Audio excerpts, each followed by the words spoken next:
Hello, ladies and gentlemen of YouTube. This is Travis Semulin Sours, and we're jumping into something a little bit different here, which I think deserves an explanation of why I'm playing it and why I think you might be interested in it.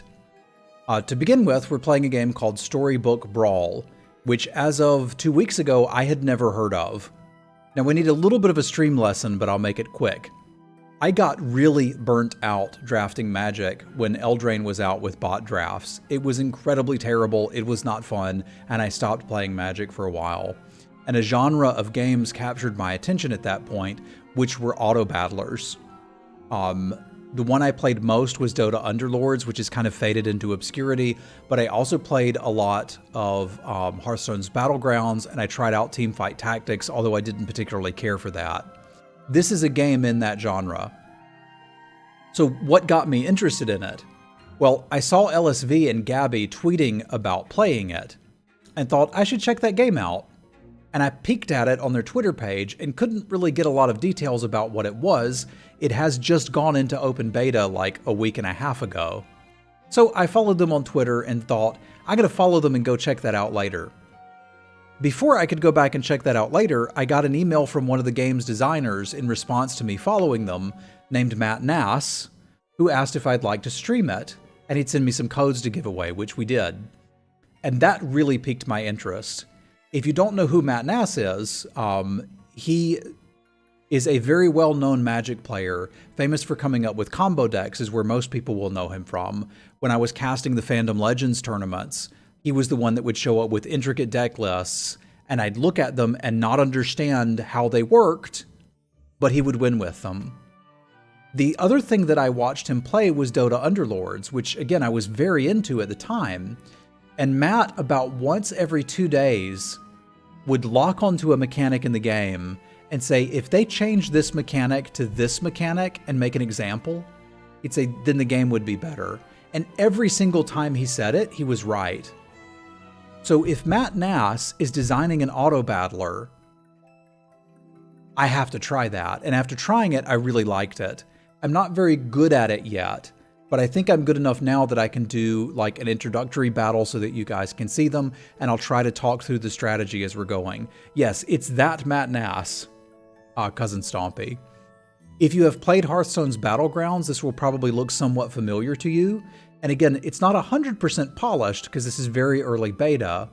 One of the other interesting things about it is the lore, rather than being pulled from another video game like Dota or League of Legends or World of Warcraft, it's kind of fairy tale.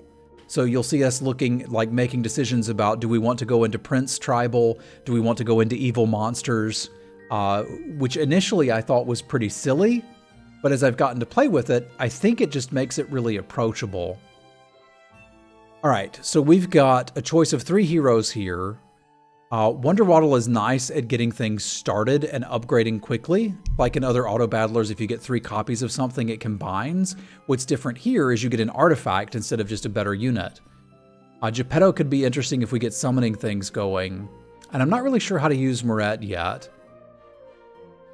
I haven't tried Geppetto yet. I think I'd like to. The additional heroes you can unlock with cash, or if you just play long enough, you'll build up the dust and be able to unlock them. So like something like after 8 hours of playing, you'll have enough dust to unlock a new hero. You can also just buy them.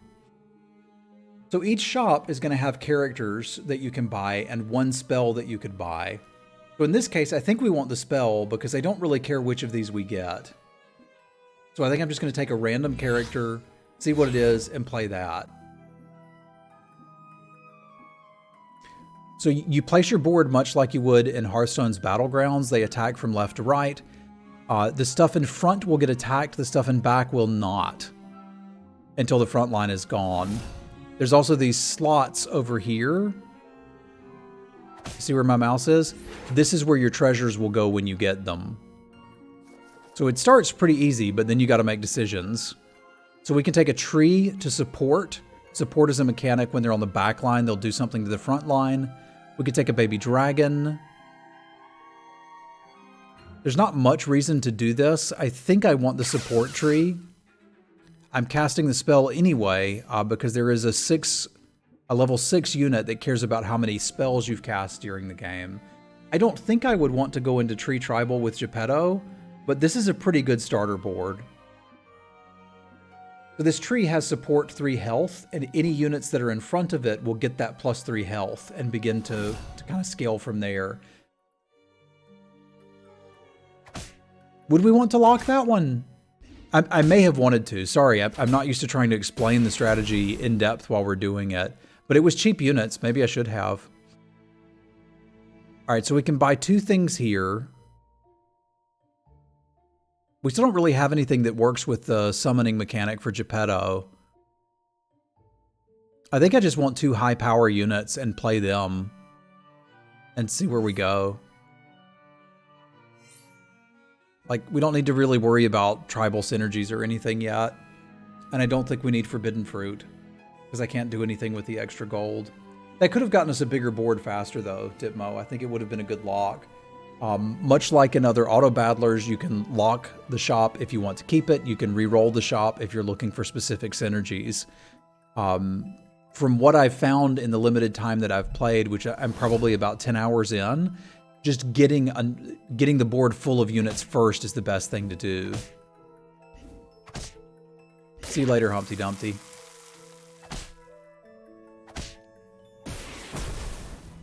That was pretty rough for them. You do not want your Humpty Dumpty to die. All right, now we've got some options because Princess Peep summons sheep, and they will be big sheep. They will be ver big sheep. So I could draft Peep, or we could get lucky and a dwarf support and try to go into dwarf things. I think I like Peep for starters. I could still buy the dwarf support and see if that comes together. It just only supports tiny, which is not really ideal, but I haven't quite figured out how to win with dwarves yet. I guess we'd kind of want Peep on the back line, eh? So that she'll die last and fart out a bunch of 3/3s.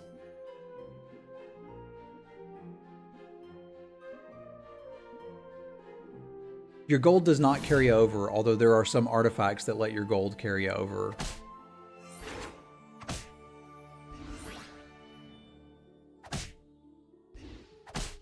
Later, Frog Prince. Big sheep. Not too bad. All right, so here we've got a couple of considerations. I can get another tiny, which I think would be an upgrade on the board currently. We could consider the mice if we want to try to upgrade that. This would also not be bad. But I think it might be worth going for the mouse. 8/6 better than a 5/4. I'm not sure what you mean. Yeah, I can't really move these around much. I think I'm going to take this in a roll and see if we can upgrade any of these. That cat should be good with what we're doing if we want to continue summoning things, but I want to see if I can hit a triple. It looks like I cannot, unless I want to get into, like, lock this for a stag, which I don't think would be crazy, but I still don't feel like I have a definite strategy lined up.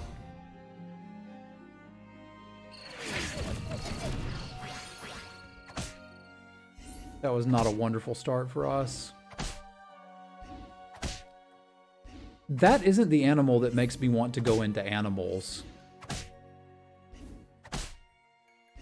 Usually I want to go into animals when I get a donkey. Yeah, I'm probably making a lot of mistakes here. I think many of you have played more of this than I have, and that's okay. So what if we move into more dwarf things? I could sort of see doing that. I've never really tried it, so why not? I know I don't want this dude. Like, long term, he kind of sucks.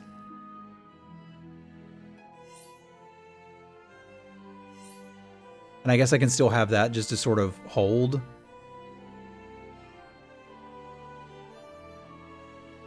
Trying to decide if we want to do this. I think we probably do. I'm just not sure who to put it on. But let's put it on greedy. Probably keeping you for a little bit. And now we hit the animal that makes me interested in animals.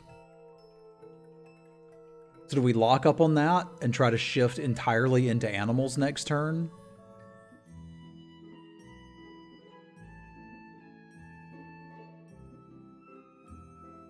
Yeah, this dwarf would be a summon for Geppetto, so we've got some of that going. I think I want to try dwarfs. I haven't tried it. So again, if you're watching on YouTube or on Twitch right now with the idea of I'm going to learn to get better on this game, this is probably not the place. This is more learn about the game. Because I suspect I have people in chat that are significantly better than me at this. The downside to our start is we don't have a doubly yet, and I think you would want that for dwarves. Because it's kind of beating our face in right now.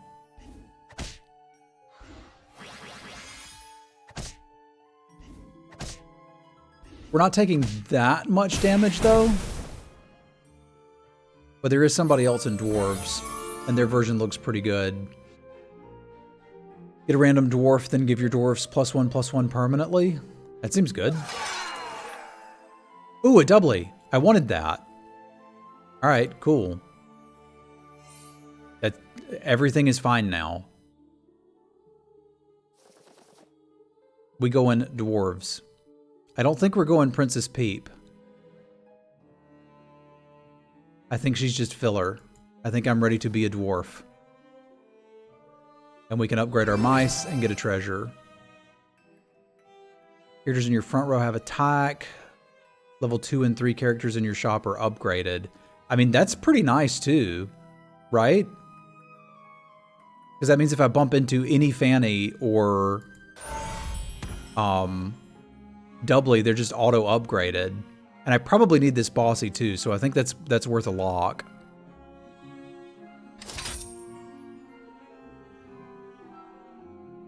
I think we're starting to make something here.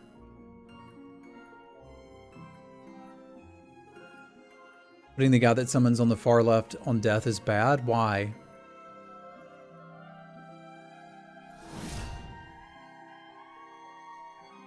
I don't think it's bad. He's going to die first, but he'll summon something.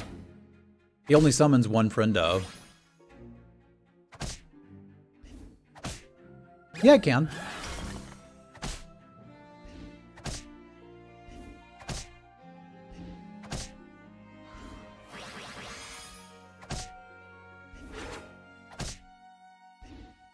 But I think we're getting out of Princess Peep here, too. I've got a limited amount of time to make the transition. Hey, there's an already upgraded one. Cool. So we don't need mice. We do need bossy. I don't see why I wouldn't just play a better version of you. And then this is the random dwarf thing again. So let's pump the team. And it gave me another Fanny, which is better than this. So I can cash these in for rerolls. I can't upgrade my dudes anymore though, can I? Which is a little unfortunate. But I guess there's no reason to be sitting on them now.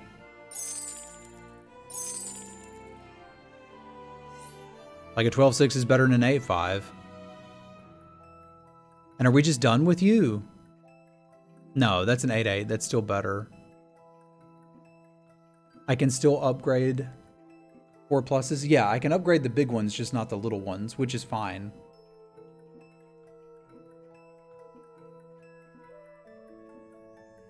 Could probably replace Tiny too. At some point. Well, I guess the summon buff is better, isn't it? Yeah, I'd rather have the extra summon.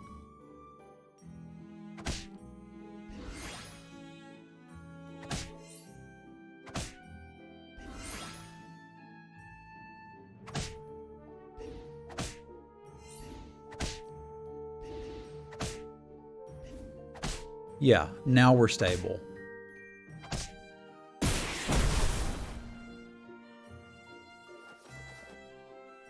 Alright, so free mouse I don't want. The horn can help you cheese a win on a round. I could try the Humpty. I can't upgrade them, and I'm not going to get the treasure from him. But sure, we'll take a free mouse. I think I'm supposed to be looking for more dwarves now.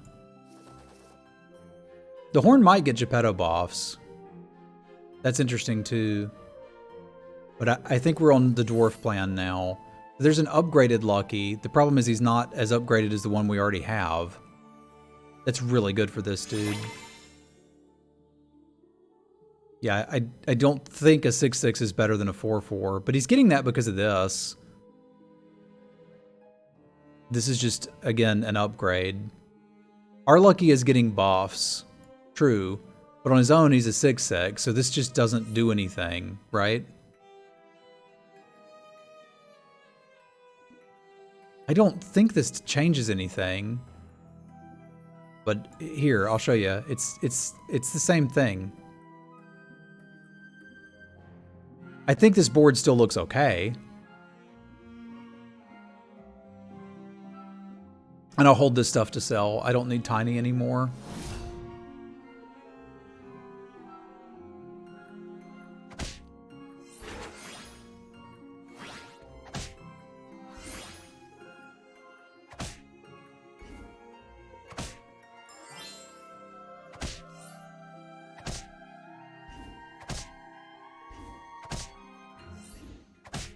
We're still hanging in there. No value from their donkey. I think they've got it positioned poorly.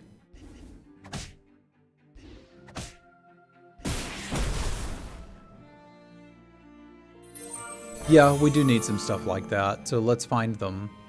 Upgraded Tiny, no thanks. There's free gold, so we'll take it. I don't need any of this. Let's just clear the stuff I don't want and try to make extra time. Crafty is just a 10/10, right? But that probably seems better than Lucky right now. Because it's at least bigger, and I am going to be getting more treasures. I just don't have them yet. You can only cast one spell per turn, which is why I'm skipping some of those, chat. I do at least know that part. I am not seeing dwarves. And I'm a little panicked about not seeing dwarves. Because I need them. Alright, we could just play all Tweedledees. That works with Geppetto, so Tweedledee it is. Let's go. There's Snow White. I want her to...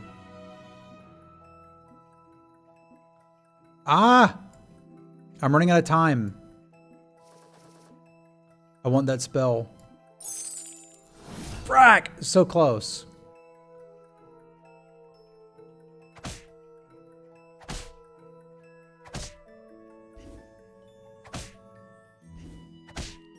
They're killing Snow White before she can do her quest. It's not very nice.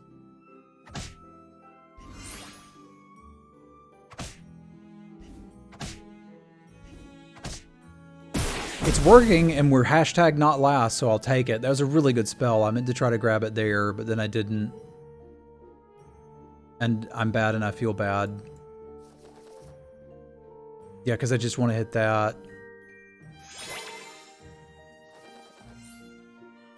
I should still be buying these dwarves and selling them, right? Because the quest is to buy 7 dwarves. And that'll get me another treasure. Did I just skip a Snow White? I don't think I did, but I might have.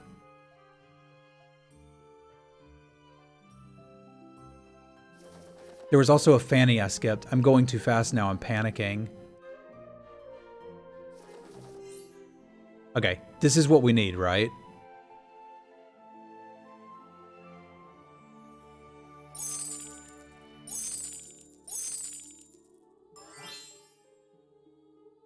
This has to be better than this, dude.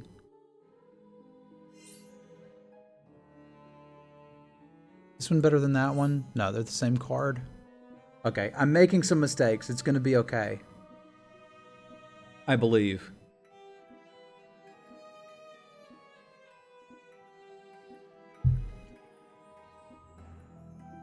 Well, this is only for this brawl, so sadly it's not a permanent bonus, but I guess I'd want him to go first, huh?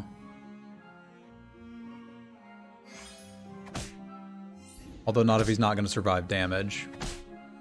Their dwarves are better than mine, and they're going to kill me. That's what mine was supposed to do. But he didn't. I'm going to die. I don't want to die. I had a plan. It was to not die, and then I died.